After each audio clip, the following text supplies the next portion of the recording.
So this is Studio A. This is where the bigger projects get done. All the Wes Anderson movies were done in here. Bottle Rocket, Rushmore, Life Aquatic.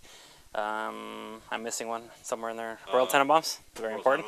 Done in here. This is an SSL console.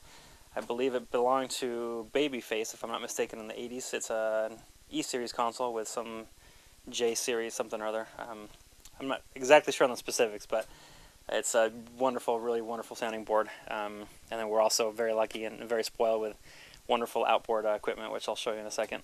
We have a lot of Neve preamps, and we have a lot of just wonderful stuff, LA2As and Lexicon reverbs, and amazing mic collection. Mark, about a year and a half ago, bought Daniel Lenoir's mic collection.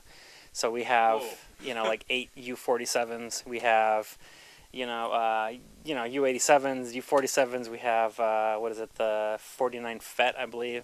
We have a couple of those. We have the C238, which is like I think it's like the Mariah Carey or the Bob Dylan mic. We have one mic that Bob Dylan actually sang through in the collection, and yeah, I don't know what else. So yeah, it's fun. I mean, whatever I can't do in software, I could always do in with hardware and with wonderful mics. But because of what I do, most of the time I don't get to take advantage of the wonderful outboard gear, except for the very, very end.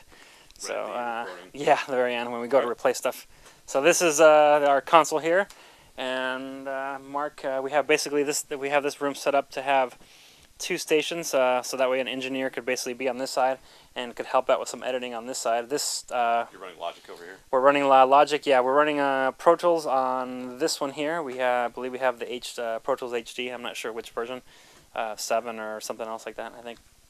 And this side over here basically mirrors the other side. So if I'm in here, or somebody, an engineer, somebody's in here working with Mark, when he's done writing or doing something, if you needed to fix something or edit something, then you'd have to beg him to let go of the mouse, and then you grab the mouse and do whatever you need to do, and then he basically takes over at that point. So down here, let's see. This is like the real good stuff. This is it's a Yuri at 1176.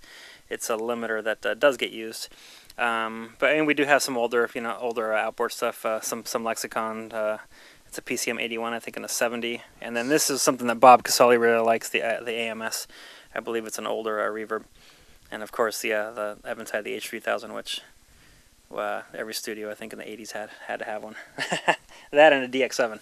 Okay, so this is where Mark would sit when he's working on a mix for, like, say, he's working on a Wes Anderson film. Let's see. Yeah, right now he's working on, this is a movie called The Golden Door that he's working on right now. I think it looks like he's working out a theme for this gentleman here that unfortunately just passed away of a heart attack. The composer would sit here, and then the engineer up there, and then we have a little talkback guy over here.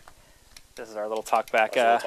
Yeah, which sets off. Some clients come in and they talk into this thing, but this basically just enables the little red light. You press the button, the red light comes on up there on the sensor, and then it enables you to basically talk through the board, so the musicians or the players can hear you, screaming at them when you tell them that they didn't play it right, or congratulations, you did a great job, is what I meant to say. Most of the time, that's what happens.